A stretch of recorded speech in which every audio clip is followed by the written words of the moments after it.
Bonjour, donc je reviens, mais j'ai besoin de... So, of course, I need Jean Tirole to be here to start the session. I wait. Hello, good morning, Jean. I'm Vincent Beaufils, switching his mic on. Thank you for being with us in Toulouse. Let me tell you that we're missing you. We'd love to have you with us here.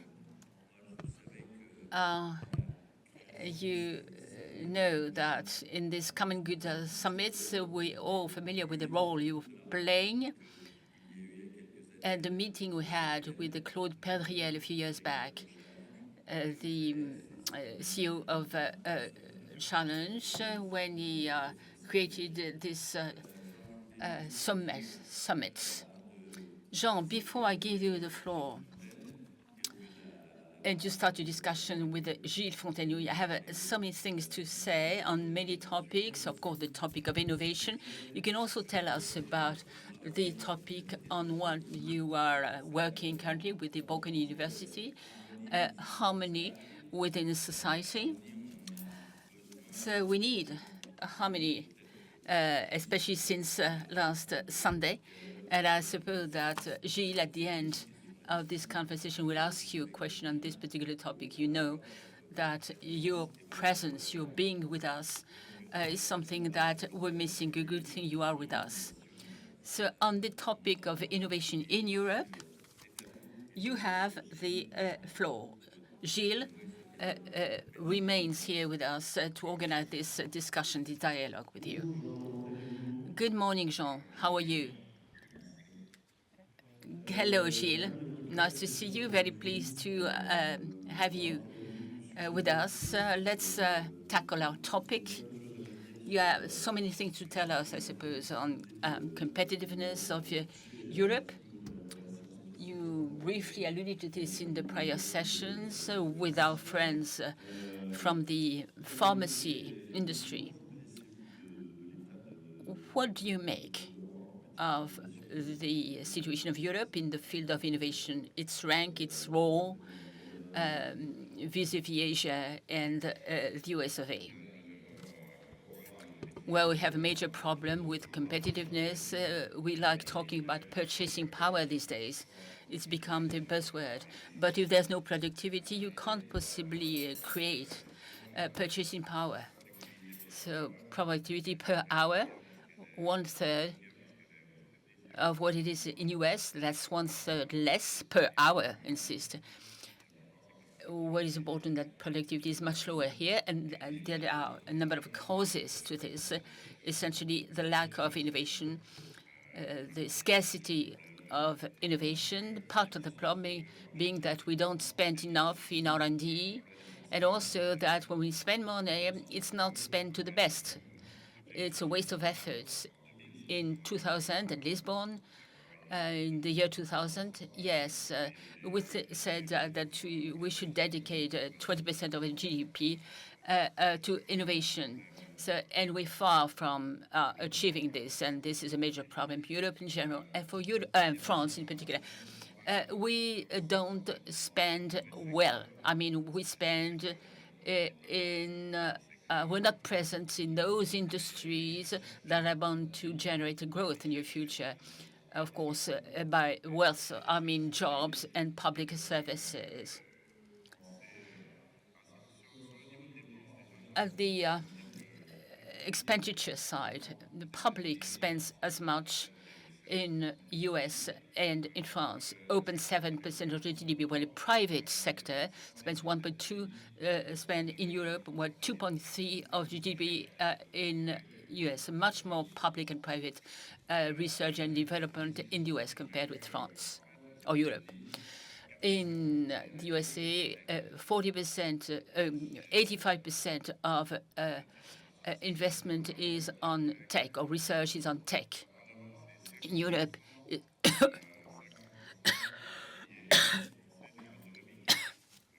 in cars. So we have a problem. We are not geared to the future. industry and public money is not spent the best way. Why is that?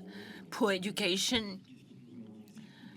Why is it that we have this obstacle? Whether we are blocked by many different obstacles. Number one, deregulation. Labor law is not really adapted. It's not good. Doesn't work with startups and innovation because we have highly qualified researchers and companies which are, if I may say, bound to fail. If you do breakthrough innovation, and if you fail, you have to start again, initiate a new startup, or join another startup or a larger company. Of course, there are problems with the job, but it's not too bad. If you are highly qualified, you're bound to find a new job. French labor law and European labor law is not adapted, is not fit for that. And also that problem with education, we're all aware, aren't we, that our scores, our results are very poor. I refer you to the PISA score. Math, physics, sciences in general is not good. University is not up to scratch. We have to say so, even though efforts were made. It doesn't mean that we don't have good scientists. Look at the scientific papers which are referred to in publications. They come from Europe, 80% of citations, but it doesn't translate into industry. It remains captured in academia. It ends up being disseminated in the US or in China, but not that much in France or in Europe. Then there's a cultural problem. In Europe and in France in particular, you don't have any courses on entrepreneurship at the level of master degrees or PhDs, even though efforts have been made and things are improving, and we don't have unified capital markets in Europe. We don't have a unified digital market. There are 27 sets of labor laws. It's very complicated, especially for a small company, almost impossible to steer one's course. You referred to private R&D, European model of mid-techs. Why is it an issue? Why is it a pitfall? Okay, in the US and in Europe, 20 years ago, the main company, the situation was very similar here and there. In the US, we have Pfizer, two car companies, GM and Ford. Well, in Europe, Volkswagen, what's its name? Daimler-Benz, were the main companies, car companies. 20 years later, it's very different in US. The big companies are the GAFAs, Microsoft, etc. In Europe, the same car company plus Bosch. So very much involved in the car industry.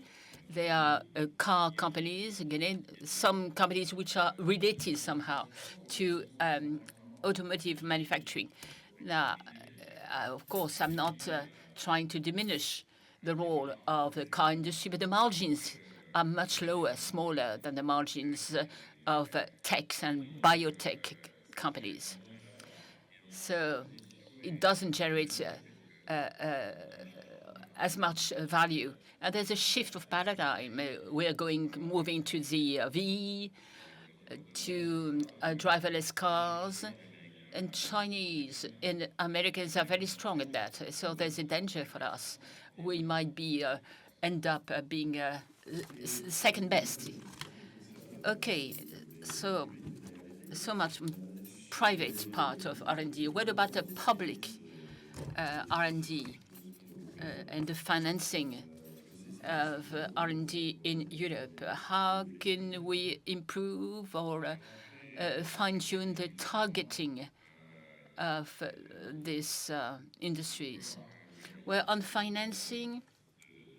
funding, The amounts are very different. We're not talking the same size. NIH, which is the health institute, they spend 46 billions per year on health, strictly in research. What about Europe? Well called Horizon Europe, which is the European program for research and development, were 11 to 12 billions for all scientific areas. So this is a pretty difficult situation. We're still investing in big tech, not tech, mid-tech. So we're bound to end up being lagging behind. And then when the financing mechanisms are not optimum for two reasons. First of all, we fund projects at a pretty advanced stage, THL, technology holder readiness. In fact, we finance PMEs, SMEs, and startups which are doing pretty well. So in fact, it's a conventional policy. While in the US, they go for high-risk project with bigger gains. And this is something we can't do. We don't know how to do. 11, 12 billions that we dedicate at European level to R&D, out of which 450 millions funds find and transition programs are really for breakthrough research. 470 million, it's nothing, it's peanuts. In others, nobody in that Europe doesn't finance this type of a high-class research and doesn't have access to the technologies of the future. That's the problem number one. So we should go for reinvention. If you want to finance SMEs, it's not for that program to do this. It's not their commitment. The other problem is who does what. Look at the USA. Very often scientists do the funding. In Europe, is all those who work of the European Commission who don't have the same level in terms of scientific expertise. Now, we have a European program for research that distributes 2 billion per year, that does very well. And scientists, the best European scientists and American scientists as well, who are associated with this program, make decisions as to who is going to get the funds without, of course, any political interference. While for the other programs, there is indeed a political interference, which is pretty marked. For instance, you have to work in collaboration at your pan-European level. In other words, putting together 10, 15, 20 European companies, and you allocate the money between them. So, in fact, they create fictitious alliances because they may not end up with actual collaboration, which is a problem because collaboration can be very useful, but you have to support it. You can't create it. All you can do is support it, encourage it. You can't take decisions. One company would have to be in Portugal, one in Greece, and one in Germany, one in France. That would be totally meaningless. You have to look at who is the best. Too much political pressure, in other words, to end up with this sprinkling of money, and the general policy lobbies are stronger.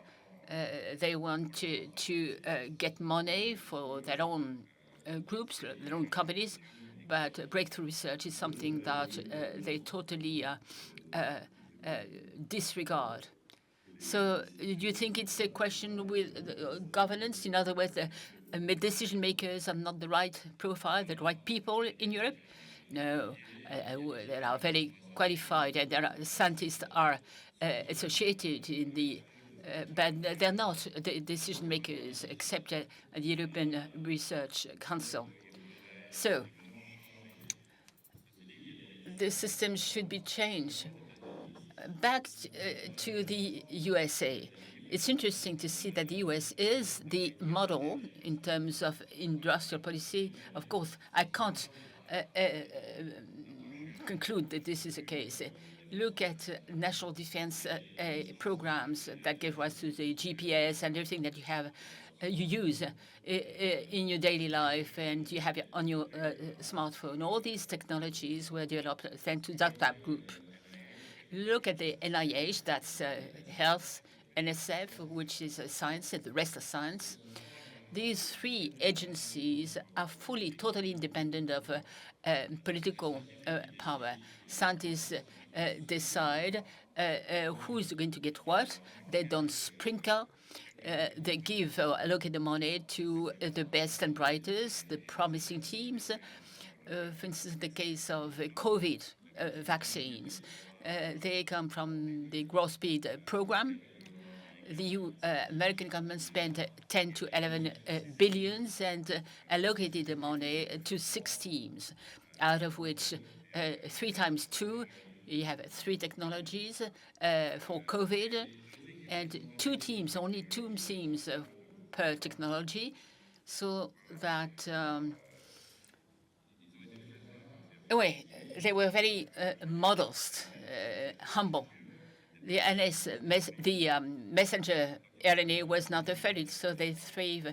There's 3 European teams and 3 American teams. At the end of the day, you know what the outcome was. They refrained from sprinkling and make it possible for the best teams to succeed. Programs discontinue if your program doesn't work. They stop it. They're really managers. They write contracts the way they do it. It's not the case in Europe. There's a lot of red tape, and it takes an awful lot, a long time for funds and money to be earmarked. There's a lot of paperwork. It's not the right approach, especially not for high tech. Might be abuses, misbehaviors, but in view of the fast pace at which this industry is moving, you have to react promptly. Now, could you tell us more about the way the ARPAs, the U.S. agencies, work? Could the same model be implemented in Europe, or is it highly improbable, where the U.S. ARPAs has to do with the very close to defense? It started with the defense industry, but it's been taken up by other industries. Was set up under the Obama presidency. They put independent, high-level scientists to manage this agency. This is we find it extremely difficult. We don't like to give power to scientists in Europe. It's a different mindset. Of course, they're not civil servants, which may be considered as an issue, problem, but experience shows that, in fact, the money which is allocated in the US has been used in the most efficient way and gave birth to a lot of innovation and the creation of many groups. And probably you could do the same in Europe rather than extremely cautious, over-cautious in Europe. You should make sure that this is really in the hands of the European Commission. I'm very much in favor of the European Commission, but this is a field which is high tech, and you have to be careful. And it should be reserved to scientists, high-level scientists, and carefully select the projects. So this is one model, the ARPA model, that works pretty well in the US as well as the others, NIH. Could it be applied in Europe? I would say yes. And there's a good example. The RC has a very good name in terms of integrity, proper selections, but it works. And scientists are the decision makers. Now, they're wondering in Brussels whether for scientists to make decisions shouldn't be the European Commission to deal with this, to manage this. You were referring to the pharmaceutical industry. That here again, how come that Europe has lost its position as a leader in the pharma industry? Well, is not as bad, maybe as high tech, but let's say that this industry has become more fragile. There's a problem with the global commons, global commons. Each country would very much like the other countries to do the job in its place. This applies to the purchase of drugs because you need to finance R&D. I see that Europe is a pretty fragile position because the main market for drugs is the USA. Drugs are very expensive there and are not available or accessible to everyone, which is another problem. But the US, of course, is the payer, the main payer. The price in Europe is 4 to 5 times less, which is very good for them. But in 2026, Medicare and Medicaid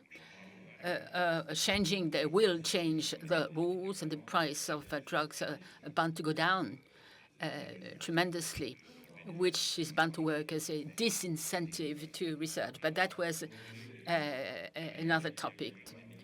Now, the problem of drugs in particular, where there's no such thing as a market. For instance, in poor countries, it's called orphan diseases because there are smaller numbers there. And I think about epidemics, when there are the major risks of pandemics, is the fact that there's more and more antibiotic resistance, and all countries end up using antibiotic because it's not expensive, because it works, it's very effective, but nobody wants to pay for innovative antibiotics.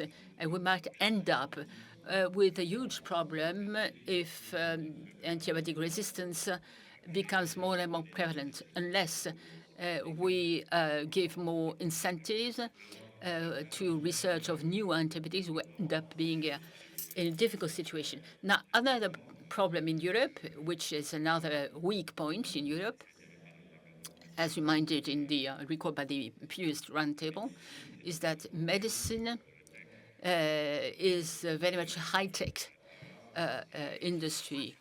Data, artificial intelligence, genetics is already started the revolution in medicine. The US and Chinese giant groups are extremely good and strong in this field, and they have deep pockets, endless funds. They spend these funds in health, among other fields. And we have a problem there because we'll end up being lagging behind, and we'll have to pay for being negligent and not giving enough importance to high tech. Perhaps you could say we've lost the connection. No, I can still hear you. Oh, here you are. You're back with us. Good. So the role of industrial policies, what should it be? What would be the right approach, the good approach? Industrial policies, we must, and this is an absolute must, to get breakthrough innovation. Otherwise, we're going to end up lagging further behind, and we'll end up being fully dependent in terms of purchasing power and national domestic dependence on the US and on China. And this is spending 470 million per year in breakthrough innovations. The conclusion will be extremely negative. So we'll have to change our governance. In other words, we'll have to be more ambitious and leave the choice of projects to high-level scientists. We have 9 program heads for all scientific disciplines in Europe, which means that they're not experts in their field. ARPA has more than 100 of them. So we have to engage to recruit leaders. Program they have given far more freedom abroad in the US. Now, jurists, of course, are getting very nervous with this. You can easily understand why. But if it's done properly, it's bound to work. So it's sort of change of the way we work. We have to find a new approach. We're coming to the end of this chat. What about the future once the European elections are over?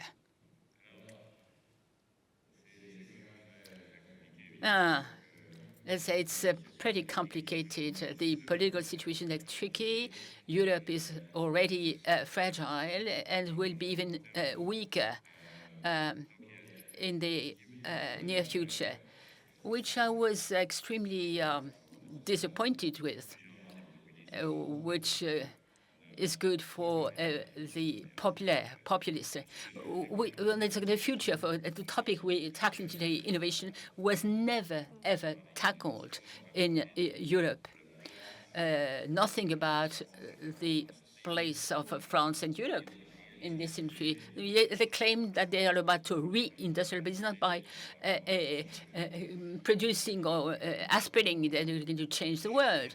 What you have to change, it totally change the mindset and the dimension of it. This is not at all. This is not all what European elections claim to do. We have a number of challenges: climate warming, education in France in particular, and so many other things. National defense, which is really a hot topic in Europe. In other words, we're bound to invest. Nothing is said about investments. All we talk about is spending. The debt level is high. The deficit, but the deficit is very high, and we always refer to non-funding financial resources. We get to make gifts to private individuals, to companies. I'm not saying that this giving the money away is not justified. Some people have difficulty living on such low incomes when a political class thinks about consuming and doesn't think about how to fund the consumer and how are we going to finance the future, unraveling the pension reform, making gifts here and there, decreasing the VAT level. We end up being in a situation which is scaring. Already our role is being minimized and downplayed. And some political programs clearly are going along, for a declining purchasing power. We can end up consuming more and more, but in terms of loss of purchasing power, it's going to end up dramatically. On a more optimistic note, could you tell us a few words about the initiative that Vincent Beaufils referred to at the beginning of this round? Yeah, it is a research project funded from 24 to 29 by the RC, the European Research Council. It means that we would like to try and see how community can be national, religious, national community can live together. Living together has kind of disappeared, not just in Europe, but in the US too. We have a problem with the common living. Something it's due to endogenous causes. Look, zero-sum policies. We have a cake. You want to share it and try to get the biggest share of it. What you're getting is something I won't be able to have, hence the very strong tensions between us. So this zero-sum game can be understood because growth is extremely low. When growth improves, the zero-sum policy tends to be more optimistic because you know that you are going to get a bigger share of the cake. Now, in terms of innovation, you think that the share of the pie is increasing, which is not the case. I do think we can change things. We have talents. We can create value rather than spending on trying to share it better. Even though redistribution and equality are very important too when it comes to living together or common living. But it shouldn't become an obsession, and that would be very bad because you end up with a cake or pie that is gradually decreasing. Its relative share it might end up getting smaller and smaller. In the case of speculation, that would be hard on our country. Well, at the end, it seems that you're not that pessimistic. Have a good day, Jean. Thank you.